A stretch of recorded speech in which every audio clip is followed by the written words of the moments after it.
This is just showing you a little bit of the beginning of the bird with the pen and the ink from the illustration and the computer part, so you can kind of get an idea. So there's the illustration finished with a little bit of live paint and using the brush tool this time.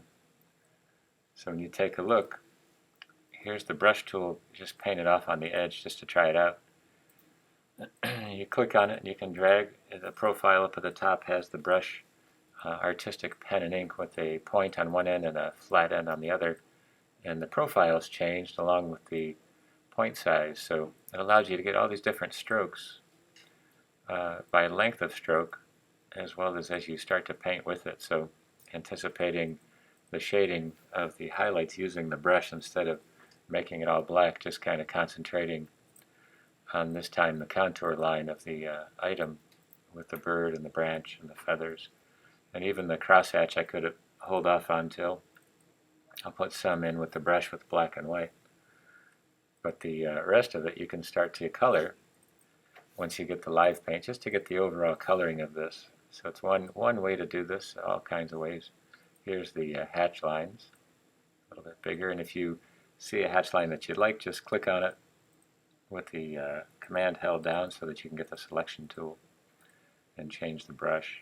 And here's just using the ellipse tool to create the pupil with the highlight. And once it's placed down there, just kind of touch up any of the parts that might need a gap setting. Just copy it, group it, set it off to the side, go to the gap options, the stroke path outlines, and that way you have it ready. Set up the color palettes and then just take a look, just fill it some solid color just to get the idea of it, and then just trying some of the gradients. And you can edit those gradients later, but right now it's just all one piece locked in the live paint section. And that gives you that highlight. So just kind of giving some coloring to it. And I'm going to try it on a layer above it so it doesn't interfere with the live paint, just so you can keep track of it. Again, here's some brushes, trying to find which one's going to be the best one for some of the highlighting. And it doesn't give you a gradient, but you can actually have a stroke to it and highlighting these pieces. So just kind of zooming into this to get the texture. And it's giving you both the texture as well as the color and the value. So you're illustrating this back and forth. So just kind of zooming into it and trying all different. You have a whole assortment of brushes, just trying to pick the one that's going to work the best.